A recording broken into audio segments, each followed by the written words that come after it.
हमें छत्तीसगढ़ में ADO exams के लिए या संबंधित उससे संबंधित प्रश्न उत्तर करते हैं। ठीक है, इनमें हम प्रयोगशाला परिचारक और एडीओ संबंधित प्रश्न उत्तर करेंगे, यानी इसमें विज्ञान के भी प्रश्न आ सकते हैं। ठीक है, तो चलिए शुरू करते हैं। सबसे पहला जो प्रश्न है यह तथ्य है, खादी और ग्राम उद्योग आयोग यानी KVIC, ठीक है, इसकी स्थापना 1957 में हुआ था। ठीक है, भारत सरकार द्वारा संसद के अधिनियम खादी और ग्राम उद्योग अधिनियम कौन सा था? 1956। इसी के तहत खादी और ग्राम उद्योग आयोग का गठन किया गया था 1956 के तहत 1957 में। कब किया गया था? 1957 में। अब यहाँ हमें दोस्तों कुछ प्रश्न देखना है। ठीक है दोस्तों, छत्तीसगढ़ पंचायती राज के नए संशोधन के अनुसार दोस्तों कुछ मानदेय दिए गए हैं। जैसे जिला पंचायत अध्यक्ष, इनको कितना मिलता है?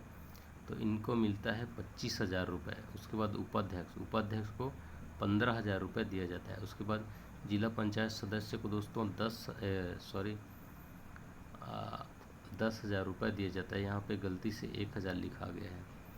उसके बाद जनपद पंचायत स्तर में हम आते हैं तो यहाँ पे जो अध्यक्ष होता है उनको 10,000 दिया जाता है, उपाध्यक्ष को 6,000। ठीक है, 10 से 6,000 आते हैं और 1,000 कम करके 5,000 जो जनपद सदस्य होते हैं उनको 5,000 दिया जाता है। यानी जनपद में मान दे 10,000, 6,000 और 5,000, 10, 6, 5 करके याद रखना है। सरपंच को कितना मिलता है दोस्तों? सरपंच को मिलता है 4,000। सरपंच को कितना मिलता है? 4,000। वहीं पंच को मिलता है प्रत्येक बैठक के लिए 500 रुपये दिया जाता है। कितना दिया जाता है इनको? 500 रुपये। चलिए इधर आ जाते हैं हम थोड़ा सा। छत्तीसगढ़ में धमतरी स्थित सांकरा, धमतरी का कौन सी जगह है? सांकरा, जिससे राष्ट्रीय पंचायत पुरस्कार में 3रा स्थान प्राप्त हुआ है। ठीक है, इसका विषय कौन सा था? सांकरा का। तो स से सांकरा, स से स्वास्थ्य, स्वास्थ्य के लिए इन्हें राष्ट्रीय पंचायत में 3रा स्थान मिला है। छत्तीसगढ़ का ये किस जिले में है? धमतरी जिले में आता है सांकरा। उसके बाद अगला प्रश्न है, सरगुजा के जनपद लुंड्रा, लुंड्रा की पंचायत है नागम। ठीक है, कौन सी पंचायत? नागम। इसको भी पुरस्कृत किया गया है राष्ट्रीय स्तर पर। और किसके तहत पुरस्कृत किया गया है? किस विषय के तहत? तो इसको गरीबी उन्मूलन के लिए, गरीबी उन्मूलन एवं आजीविका के लिए सरगुजा के इस लुंड्रा की पंचायत नागम को पुरस्कृत किया गया है। ठीक है, तो ये दो चीज़ें यहाँ पे आप याद रखने। चलिए अगले पृष्ठ पे चलते हैं। यहाँ पे कुछ प्रश्न दिए हुए हैं, चलिए देखते हैं इनमें क्या प्रश्न दिए गए हैं। ठीक है, तो यहाँ दिया गया है, निर्माण एवं विकास समिति के संदर्भ में सत्य क्या है? ठीक है, तो सत्य ये है कि सचिव पंचायत में, सचिव जो होता है पंचायत के सचिव होते हैं। तो बिल्कुल सही है, जो सचिव होता है वो पंचायत में सचिव होते हैं। लेकिन हमें यहाँ देखना है निर्माण एवं विकास समिति के संदर्भ में। इस समिति में सभापति अपने पद से त्याग पत्र नहीं दे सकते। ठीक है, तो ये भी सही है। निर्माण एवं विकास समिति के संदर्भ में इस समिति के जो सभापति होते हैं वो अपने पद से त्याग पत्र नहीं दे सकते। इसके अलावा इसमें सदस्यों द्वारा अपने में से सभापति चुन सकते हैं। यानी जो सदस्य होते हैं वो अपने में से अपना सभापति चुन सकते हैं। किसमें? निर्माण एवं विकास समिति की जो हम बात कर रहे हैं उसमें जो सदस्य हैं इनके द्वारा अपने में से सभापति को चुन लिया जाता है। तो ये तीनों जो चीज़ें हैं वो तीनों बातें सही हैं। जो सचिव होगा वो पंचायत के जो सचिव होते हैं वही इसके सचिव होंगे, निर्माण एवं विकास समिति के। और इस समिति में जो सभापति हैं वो अपने पद से त्यागपत्र भी नहीं दे सकते। और इसमें सदस्य जो हैं अपने में से सभापति को क्या करते हैं? चुनते हैं। ठीक है, सरपंच इस समिति के सदस्य होते हैं, ये बोला है तो ये गलत है। निर्माण एवं विकास समिति के जो सदस्य हैं वो सरपंच होते हैं क्या? तो ऐसा नहीं है, इसके सदस्य अन्य लोग होते हैं। ठीक है, थोड़ा सा इसका हमें कलर को देख लेना है। ठीक है, ये वाला कलर लेते हैं, वाइट। ठीक है,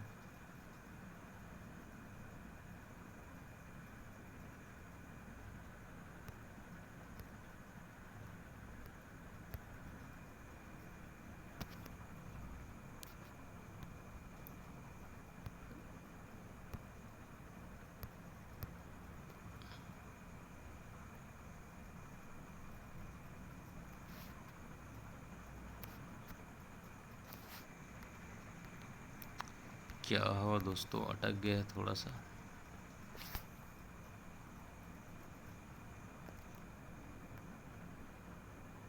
चलिए, ये ऊपर चला गया, अब बन जाएगा ये।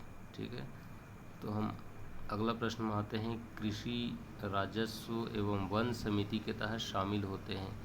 क्या क्या जो है वो कृषि राजस्व एवं वन समिति के तहत शामिल होते हैं।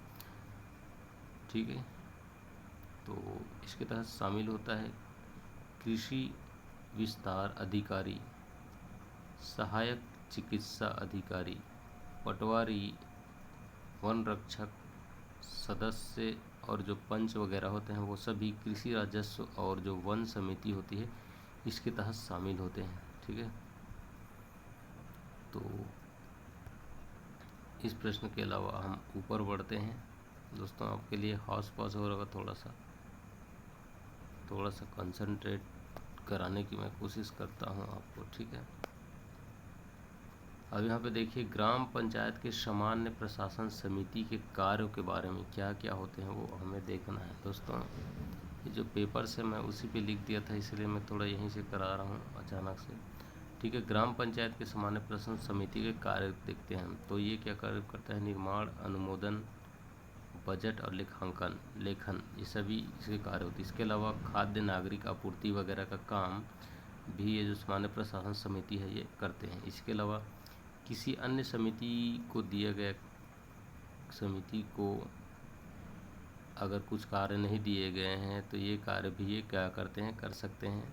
जो दूसरे समिति को नहीं आवंटित किए गए हैं उस काम को ये भी कर सकते हैं। तो ये हुआ ग्राम पंचायत के सामान्य प्रशासन समिति के कार्य। ठीक है,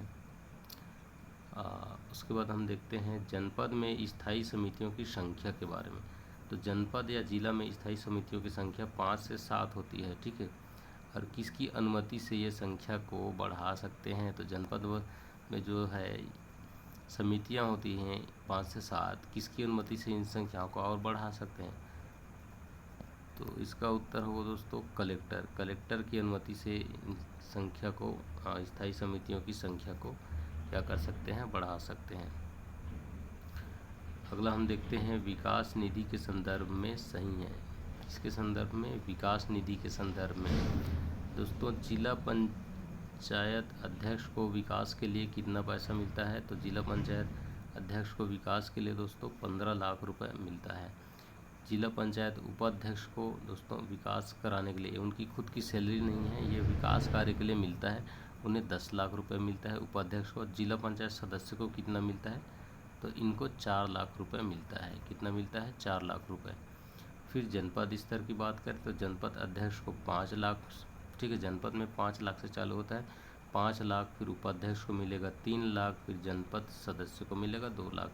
यानी जनपद स्तर में 5 3 2 लाख इस प्रकार करना है। और जिला पंचायत में 15 10 4 लाख, 15 10 4 लाख इस प्रकार से यहाँ पे रखना है।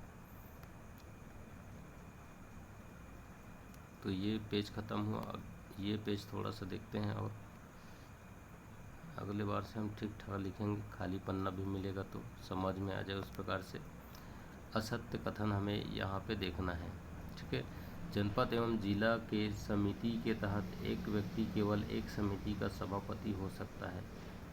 ठीक है, तो ये तो सही है भाई, जनपद एवं जिला समिति के तहत समिति में केवल एक समिति का सभापति होता है। एक आदमी केवल एक समिति का क्या हो सकता है, सभापति हो सकता है। अब देखते हैं ग्राम गौठान समिति में दोस्तों 33% जो है वो महिलाएं होनी चाहिए, तो ये भी क्या है, सही है। इसके अलावा ये भी सही है कि समिति में सहयोजित सदस्यों की संख्या कितनी होगी, 2 होगी, तो ये भी सही है। गलत क्या है, तो केवल सामान्य प्रशासन समिति का सभापति होता है शेष में सदस्य होते हैं। तो ऐसा भी नहीं है कि केवल सामान्य प्रशासन समिति में सब में ही मात्र सभापति होते हैं, ऐसा नहीं है, इनमें भी सभापति होते हैं। तो ये चौथा नंबर का जो है ये गलत हो जाएगा। ठीक है, तो असत्य कथन हमने देख लिया, यही है, बाकी सही है। अब हम देखते हैं इसका अगला प्रश्न। अगला प्रश्न क्या है? इस पृष्ठता का निवारण स्वास्थ्य एवं स्वच्छता किसके अंतर्गत आता है? इस पृष्ठता का निवारण स्वास्थ्य एवं स्वच्छता किसके अंतर्गत आता है? तो ये जिला एवं जनपद पंचायत की क्या है, एक समिति है। स्वच्छता एवं क्या लिखा है? इस पृष्ठता का निवारण स्वास्थ्य एवं स्वच्छता किसके अंतर्गत आता है? तो जनपद पंचायत और जिला पंचायत के अंतर्गत ये आता है। अगला प्रश्न है, छत्तीसगढ़ पंचायती राज अधिनियम 1993 में अंतिम संशोधन कब हुआ था? तो इनमें अंतिम संशोधन 2019 में हुआ था, ये आपको ध्यान रखना है। सही विचार करिए या सही उत्तर चुनिए, ये वाला प्रश्न। राज्य के सभी पंचायतों में एक विकलांग होना आवश्यक है। राज्य के सभी पंचायतों में एक विकलांग होना आवश्यक है। ठीक है। अगला है, ग्राम पंचायत में एक विकलांग होना आवश्यक है। जनपद और जिला में 2 विकलांग होना आवश्यक है। तो इसका उत्तर क्या हो जाएगा? सभी सही हैं। ठीक है, ग्राम पंचायत में एक विकलांग होना आवश्यक है। ठीक है, राज्य के सभी पंचायतों में एक विकलांग व्यक्ति होना ही चाहिए। ग्राम पंचायत में एक विकलांग होना चाहिए। जनपद और जिला में 2-2 विकलांग होना चाहिए। और क्या बोल रहा है? बोल रहा है कि सभी सही हैं, यानी कि ये जो बात बोल रहे हैं ये सभी सही हैं। ठीक है, सभी चीज़ें सही हैं, ये जो भी बोला है। थोड़ा सा करंट अफेयर अगर आप देखना चाहते हैं तो ये देख सकते हैं। भारत करेगा 2025 में T20 एशिया कप की मेज़बानी। ठीक है,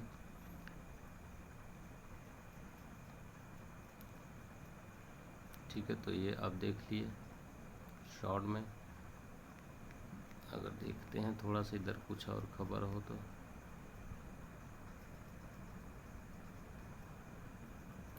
छत्तीसगढ़ के नवे राज्यपाल होंगे रोमेन।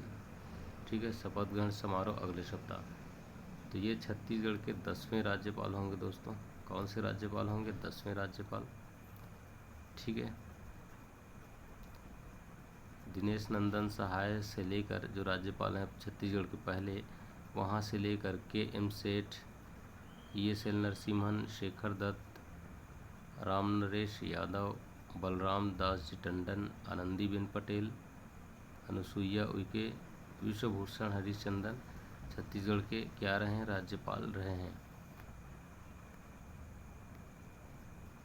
राज्य का पहला नो डंपिंग यार्ड वाला शहर बना अंबिकापुर। ठीक है, कौन? अंबिकापुर जो है राज्य का पहला ऐसा शहर है जहाँ कचरे के लिए कोई डंपिंग नहीं रहेगा, इसके लिए अलग सुविधा होगी। ठीक है, इतना आप याद रखिए, ज़्यादा पढ़ने की ज़रूरत नहीं है। मोर संगवारी ऐप का आज होगा विस्तार, 27 सेवाओं का घर बैठे मिलेगा लाभ।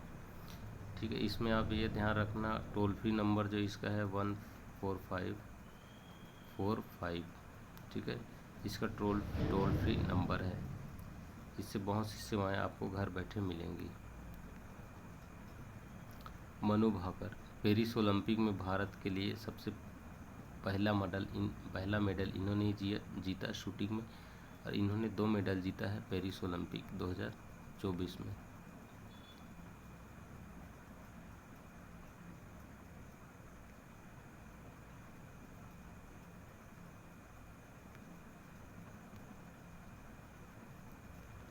ठीक है दोस्तों, इस वीडियो में इतना ही रखते हैं। इसमें करंट का हम ज़्यादा डाल नहीं सकते, ये स्टैटिक है अपना।